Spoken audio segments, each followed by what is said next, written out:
আসসালামু আলাইকুম। riaztechmaster আপনাদেরকে স্বাগতম। আশা করি আপনারা সবাই ভালো আছেন।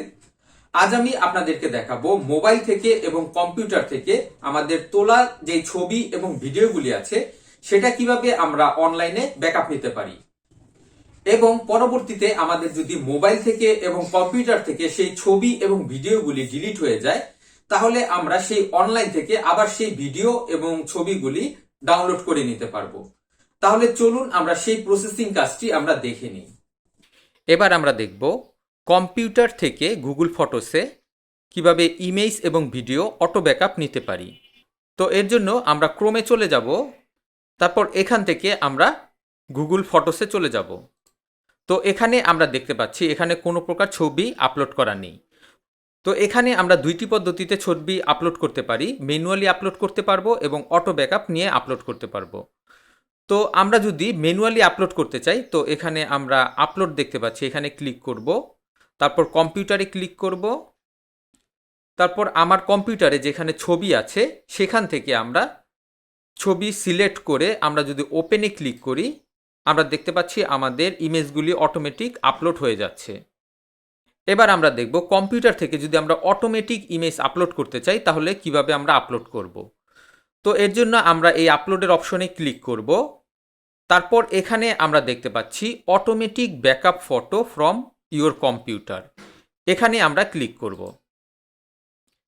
এখানে ক্লিক করার পরে এখানে আমরা ডাউনলোডের একটি অপশন দেখতে পাচ্ছি, এখানে ক্লিক করে আমরা সফটওয়্যারটি ডাউনলোড করে নিব। তো সফটওয়্যারটি ডাউনলোড হওয়া পর্যন্ত আমরা কিছু সময় ওয়েট করব। আমরা দেখতে পাচ্ছি আমাদের সফটওয়্যারটি ডাউনলোড কমপ্লিট হয়ে গেছে। এবার এখানে ক্লিক করে আমরা সফটওয়্যারটি ইনস্টল করে নিব। তারপর আমরা ইনস্টলে ক্লিক করব।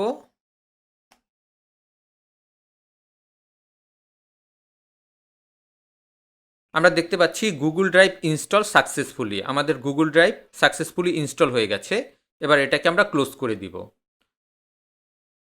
আমরা দেখতে পাচ্ছি সফটওয়্যারটি ইনস্টল করার পরে গুগল ড্রাইভ সাইনিং এর একটি অপশন চলে এসেছে। তো আমরা এখানে সাইন ইন করে নিব। তো এর জন্য আমরা এই সাইন ইনে ক্লিক করব। তারপর আমরা এখানে যেই জিমেইল অ্যাকাউন্টটি সাইন ইন করতে চাই সেই জিমেইল অ্যাকাউন্টটি এখানে আমরা ক্লিক করব। তারপর এখানে আমরা সাইন ইন দেখতে পাচ্ছি, এখানে আবার আমরা ক্লিক করব। আমরা দেখতে পাচ্ছি সাকসেসফুলি আমাদের গুগল ড্রাইভটি সাইন ইন হয়ে গেছে।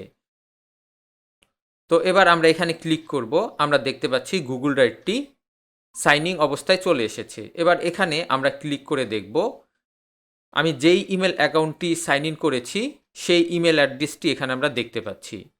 তো এখানে আমরা একাধিক ইমেল অ্যাড্রেস সাইন ইন করতে পারি। তো এর জন্য আমি আপনাদেরকে আরও একটি ভিডিও তৈরি করে দেখাবো। তো এবার আমরা দেখব কম্পিউটার থেকে গুগল ফটোসে কিভাবে অটোমেটিক ছবি আপলোড হবে। তো আমাদের সাধারণত পিকচারের ভিতর সকল প্রকার ছবিগুলি আমরা রাখি। তো আমাদের এই পিকচার ফোল্ডারে যেই ইমেজগুলি থাকবে সেটা অটোমেটিক গুগল ফটোসে আপলোড হবে। তা আমরা কিভাবে করব সেটাই আমরা দেখব। তো এটাকে আমরা মিনিমাইজ করে নিব, তারপর আমরা এখান থেকে আমরা গুগল ড্রাইভে চলে যাব। তারপর এখানে আমরা সেটিংসের মতো একটি অপশন দেখতে পাচ্ছি, আমরা এই সেটিংসে ক্লিক করব। তারপর এখানে আমরা প্রোফাইলস দেখতে পাচ্ছি, আমরা এখানে ক্লিক করব। এবার আমরা মাই কম্পিউটার থেকে এখানে আমরা দেখতে পাচ্ছি অ্যাড ফোল্ডার, এখানে আমরা ক্লিক করব। এবার এখান থেকে আমি যেই ফোল্ডারটি সিলেক্ট করে দিব সেই ফোল্ডারে আমি যদি কোনো প্রকার ইমেজ রাখি সেটাই আমার গুগল ফটোসে আপলোড হয়ে যাবে। তো আমি এখান থেকে পিকচারের এই ফোল্ডারটি আমি সিলেক্ট করে দিব। তারপর এখানে আমি সিলেক্ট ফোল্ডার, এখানে আমি ক্লিক করব। তো এখানে আমি দুইটি অপশন দেখতে পাচ্ছি, সিনস উইথ গুগল ড্রাইভ এবং তার নিচে আমরা দেখতে পাচ্ছি ব্যাকআপ টু গুগল ফটোস।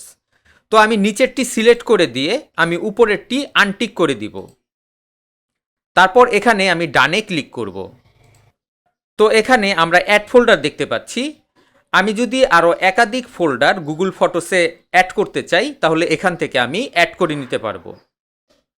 তারপর আমি এখানে সেভে ক্লিক করব। এবার মাই কম্পিউটারের যত পিকচার আছে তা অটোমেটিক গুগল ফটোসে চলে যাবে। তো এবার আমরা গুগল ফটোসে চলে যাব। এটাকে ক্লোজ করে দিব এবং এখানে আমি একটি রিফ্রেশ ক্লিক করব। আমরা দেখতে পাচ্ছি অটোমেটিক আমার কম্পিউটার থেকে পিকচার আপলোড হওয়া শুরু হয়ে গেছে। তো এভাবে আমরা চাইলে কম্পিউটার থেকে অটোমেটিক গুগল ফটোসে পিকচার এবং ভিডিও আপলোড করতে পারি। এবার আমরা দেখব মোবাইল থেকে আমরা কিভাবে গুগল ফটোসে অটোমেটিক ইমেজ অথবা ভিডিও ব্যাকআপ নিতে পারি। তো এর জন্য আমরা প্লে স্টোরে চলে যাব, তারপর এখানে গুগল ফটোস লিখে সার্চ করব। গুগল ফটোস লিখে সার্চ করার প্রথম যে অপশনটি আছে এটাকে আমরা ইনস্টল করে নিব। এবার এখানে আমরা ওপেনে ক্লিক করব। এবার আমাদের এখানে একটি পারমিশন চলে এসেছে, এখান থেকে আমরা অ্যালাউ পারমিশন দিয়ে দিব। তারপর এখানে আমাদের আরও একটি মেসেজ চলে এসেছে, এটা আমি অটোমেটিক ব্যাকআপ নিব কিনা। তো এখানে আমি টার্ন অন ব্যাকআপ, এটা আমি ক্লিক করে দিব। তারপর আমরা এখান থেকে নেক্সটে চলে যাব, তারপর আবার আমরা নেক্সটে চলে যাব, তারপর ডানে ক্লিক করব। এবার আমি আমার মোবাইল থেকে যে কোনো ছবি তুললেই এখানে আমার অটোমেটিক ব্যাকআপ চলে আসবে। তো আমরা যে কোনো একটি ছবি তুলে দেখব এখনই। তো এবার আমি চেক করে দেখব আমি মোবাইল থেকে ছবি তুললে অটোমেটিক ফটো ব্যাকআপ হয় কিনা। তো আমি ফটোতে চলে যাব এবং আমি যে কোনো একটি ছবি তুলব। এবার আমরা গুগল ফটোসে চলে যাব। আমরা দেখতে পাচ্ছি এই ছবিটি অটোমেটিক ফটোসে চলে এসেছে এবং সেটা অটোমেটিক ব্যাকআপ হয়ে গেছে। তো এভাবে আমরা চাইলে খুব সহজেই মোবাইল থেকে অটোমেটিক ছবি ব্যাকআপ নিয়ে নিতে পারি। আশা করি ভিডিওটি আপনাদের কাছে ভালো লেগেছে। আমার এই ভিডিওটি ভালো লেগে থাকলে অবশ্যই লাইক এবং শেয়ার করবেন এবং আমার এই চ্যানেলটি সাবস্ক্রাইব করবেন। নেক্সট ভিডিও দেখার আমন্ত্রণ রইল। আজ এ পর্যন্তই। খোদা হাফেজ।